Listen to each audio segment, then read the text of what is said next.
Capítulo 4. Se você alguma vez for forçado a assistir a uma aula de química, provavelmente verá na frente da classe um grande quadrado dividido em retângulos com diferentes números e letras em cada um deles.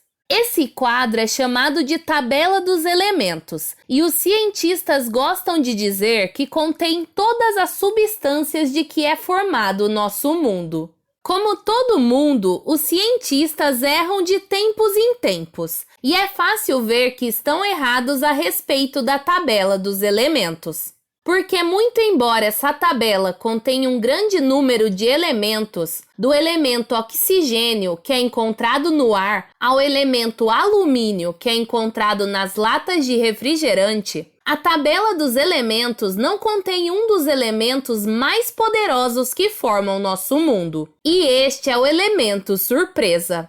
O elemento surpresa não é um gás como o oxigênio, nem um sólido como o alumínio.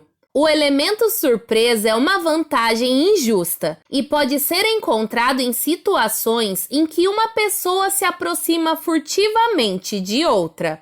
A pessoa surpreendida, ou neste triste caso, as pessoas surpreendidas, fica atordoada demais para se defender, e a pessoa furtiva tem a vantagem do elemento surpresa. Olá, faz favor? Disse o Conde Olaf em sua voz rascante, e os órfãos Baudelaire ficaram atordoados demais para se defender. Eles não gritaram, eles não fugiram de Olaf, eles não bradaram aos seus tutores para salvá-los. Eles simplesmente ficaram lá parados dentro de seus enormes ternos risca de giz, olhando para o homem terrível que de algum modo os encontrara mais uma vez. Enquanto Olaf olhava para eles de cima para baixo com um sorriso sórdido, se regalando com a vantagem injusta do elemento surpresa, as crianças viram que ele envergava mais um de seus nefandos disfarces. Uma expressão que aqui significa que ele não as enganou nem por um instante, não importa o que estivesse vestindo. Nos pés de Olaf havia um par de lustrosas botas de cano alto que chegavam quase até os joelhos, do tipo de botas que alguém poderia usar para andar a cavalo. Sobre um dos olhos de Olaf havia um monóculo, que é uma lente para um olho só em vez de dois. Um tipo de acessório que obriga a pessoa a franzir a testa para segurá-lo no lugar. E o resto do corpo estava coberto por um terno risca de giz. O tipo de terno que alguém poderia usar para estar no momento em que tem lugar essa história. Mas os Baudelaire sabiam que Olaf não fazia questão de estar assim como não tinha visão imperfeita em um olho, nem estava de saída para andar a cavalo. As três crianças sabiam que Olaf estava usando as botas para encobrir o olho tatuado em seu tornozelo esquerdo. Sabiam que ele estava usando o monóculo para poder franzir a testa e tornar difícil ver que tinha uma única longa sobrancelha acima dos seus olhos muito, muito brilhantes. E sabiam que ele estava usando um terno risca de giz para que todos pensassem que ele era uma pessoa rica cujo lugar era a Avenida Sombria, em vez de um vilão ganancioso e traiçoeiro, cujo lugar era uma prisão fortemente guardada. Vocês devem ser crianças, faz favor, continuou ele, usando incorretamente a expressão faz favor pela segunda vez. O nome meu está Gunther. Faz favor, desculpa a meu pronúncia. Faz favor, eu não está fluente no língua inglesa, faz favor. Como? Disse Violet e parou. Ela ainda estava atordoada e era difícil terminar a frase. Como você nos encontrou tão depressa? E como passou pelo porteiro que prometeu mantê-lo longe de nós? Enquanto estava sob efeito do elemento surpresa. Onde? Disse Klaus e parou. Ele estava tão atordoado quanto a irmã e achou impossível terminar a frase. Onde você pôs os trigêmeos Quagmire enquanto estava sob efeito do elemento surpresa? Bique, disse Sunny e parou. O elemento surpresa desabara sobre a mais jovem dos Baudelaire tão pesadamente quanto sobre Violet e Klaus. E Sunny não conseguiu encontrar as palavras para terminar a frase. Bicaiado? Que queria dizer alguma coisa como: que novo plano malévolo você urdiu para roubar a nossa fortuna? Eu está vendo que vocês também não está fluentes no língua inglesa, faz favor, disse o Conde Olaf, continuando a fingir um jeito diferente de falar. Onde está o mãe e a pai? Nós não somos a mãe e o pai, disse Esmé. E os Baudelaire sentiram mais um elemento surpresa quando os Scholars saíram para o corredor de uma outra porta. Somos os tutores legais. Essas crianças são órfãs, Gunther. Ah! Atrás do seu monóculo, os olhos do Conde Olaf ficaram ainda mais brilhantes, como acontecia com frequência quando ele olhava de cima para baixo para os Baudelaire indefesos. As crianças se sentiram como se os seus olhos fossem um par de fósforos acesos prestes a esturricá-los. Órfãos do tipo In, disse ele. Eu sei que os órfãos são In, disse Esmé, ignorando a formulação arrevezada de Olaf. De fato, são tão In que deviam ser leiloados no grande evento da semana que vem. Esmé, disse Jerome. Estou chocado! Nós não vamos leiloar essas crianças! É claro que não, disse Esmé. Leiloar crianças é contra a lei. Ora, vamos! Venha comigo, Gunther. Vou levá-lo em uma excursão completa pelo nosso apartamento. Jerome, leve as crianças para o café Salmonella. Mas nós ainda nem os apresentamos, disse Jerome. Violet, Klaus, Sunny, este é Gunther, o leiloeiro de quem estávamos falando há pouco. Gunther, estes são os mais novos membros da família. Eu está feliz em conhecer, faz favor, disse Olaf, estendendo uma das suas mãos descarnadas. Já nos conhecemos antes, disse Violet, feliz ao ver que o elemento surpresa estava passando e que ela estava encontrando coragem para falar. Muitas vezes antes. Jerome e Esmé, este homem é um impostor. Ele não é Gunther e não é um leiloeiro. Este é o Conde Olaf. Eu não está entendendo, faz favor, o que a órfã está dizendo, disse Olaf. Faz favor, eu não está fluente no língua inglesa, faz favor. Você é fluente, sim, disse Klaus, que também começava a se sentir mais corajoso que surpreso. Você fala inglês perfeitamente. Ora, Klaus, estou surpreso com você, disse Jerome. Uma pessoa que já leu tanto como você devia ter notado que ele cometeu alguns erros gramaticais. O Aran! Gritou Sunny. Minha irmã tem razão, disse Violet. O inglês errado é apenas parte do seu disfarce. Se vocês o fizerem tirar as botas, verão a tatuagem dele. E se o fizerem tirar o monóculo, ele vai desfranzir a testa e... Gunther é um dos leiloeiros mais in do mundo, disse Esmé impaciente. Ele mesmo me disse, não vou fazê-lo se despir só para vocês se sentirem melhor. Agora, apertem a mão de Gunther e saiam para jantar. E não se fala mais nisto. Ele não é Gunther, estou dizendo! Gritou Klaus. Ele é o Conde Olaf!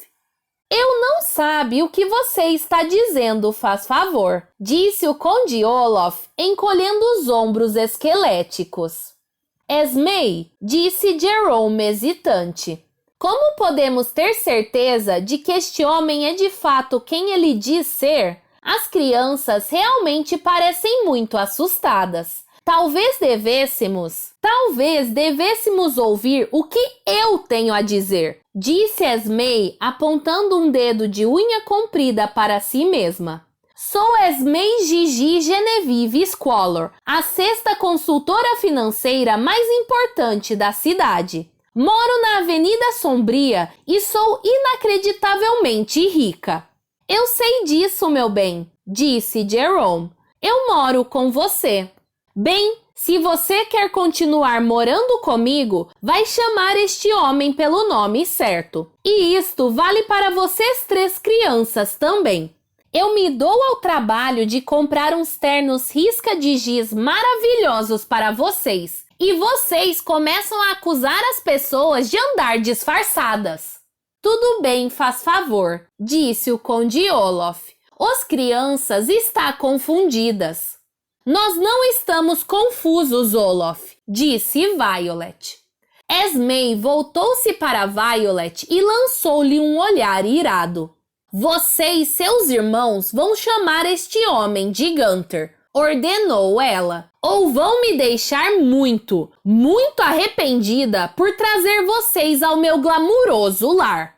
Violet olhou para Klaus, depois para Sunny e tomou uma decisão rápida.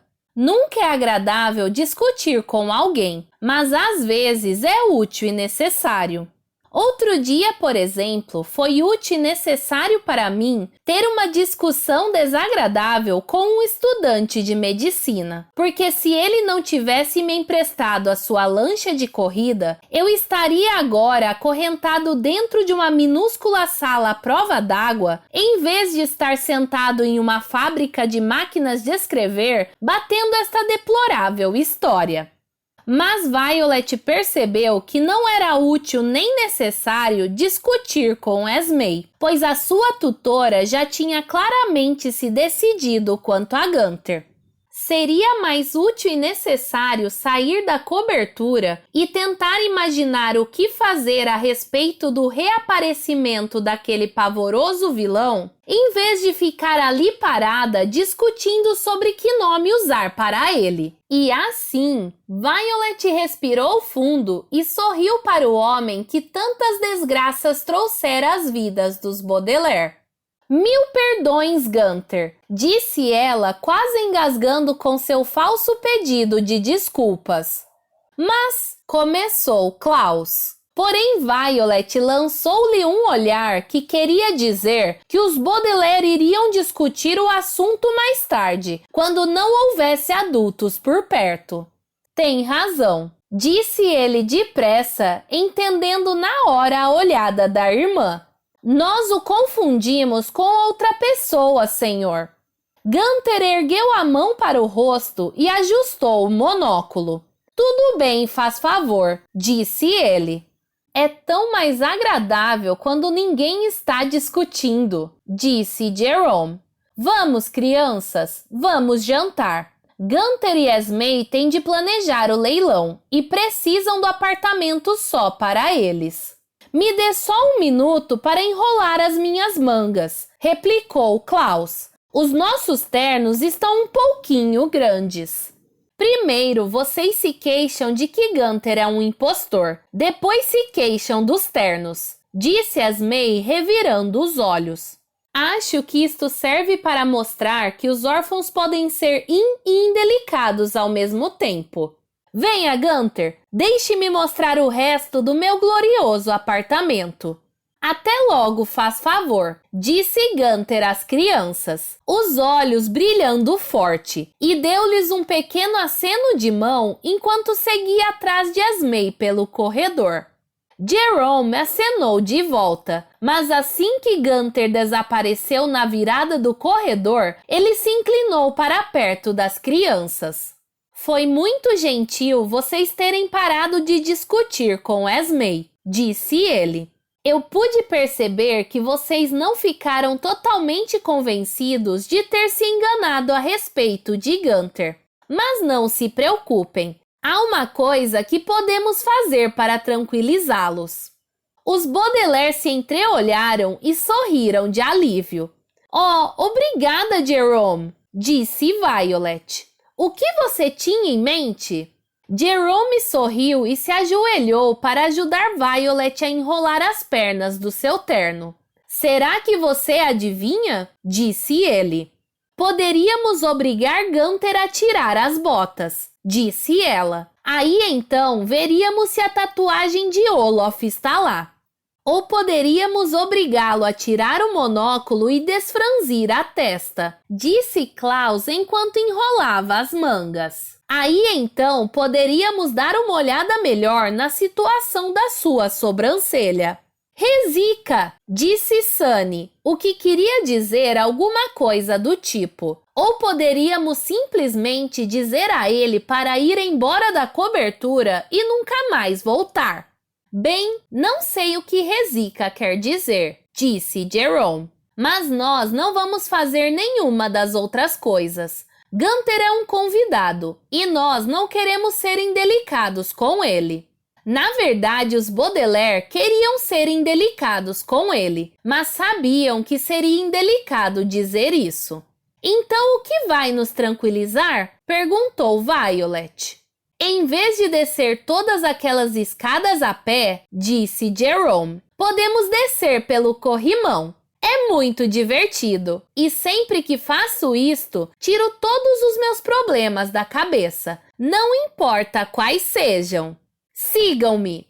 Descer escorregando pelo corrimão, é claro, não iria fazer os Baudelaire se sentirem nem um pouco melhor a respeito da pessoa perfídia que estava emboscada na sua casa. Mas antes que qualquer um deles pudesse dizer isto, Jerome já estava mostrando o caminho para fora da cobertura. Venham, Baudelaires! Chamou ele, e as crianças o seguiram corredor abaixo, através de 4 salas de estar e uma cozinha, passando por 9 quartos de dormir e finalmente para fora do apartamento. Ele levou as crianças para além dos 2 pares de portas de elevador até o topo da escadaria e sentou-se no corrimão com um sorriso largo. Eu vou primeiro, disse ele. Para vocês verem como se faz, tenham cuidado nas curvas e se estiverem indo depressa demais, podem reduzir a velocidade raspando os sapatos na parede. Não tenham medo. Jerome deu um impulso e 1 segundo depois já tinha escorregado para fora de vista, sua risada reverberando pela escadaria enquanto ele precipitava-se corrimão abaixo para o saguão. As crianças olharam para baixo no vão da escada e sentiram o coração encolher de medo. Não era medo de descer pelo corrimão.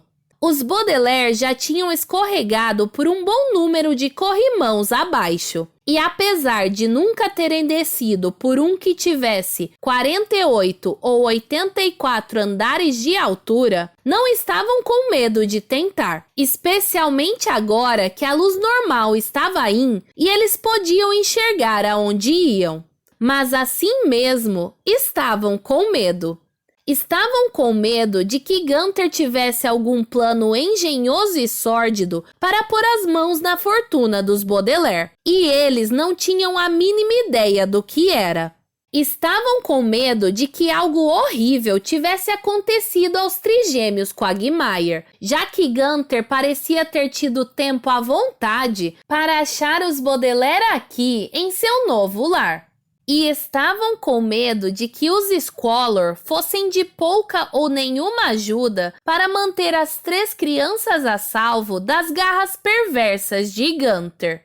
O som das risadas de Jerome foi ficando cada vez mais fraco à medida que ele escorregava para cada vez mais longe. E enquanto eles continuavam ali parados sem dizer palavra, olhando para baixo, para a escadaria que dava voltas e mais voltas e mais voltas, até onde os olhos podiam alcançar, os órfãos Baudelaire temiam que a partir daquele ponto seria tudo para baixo.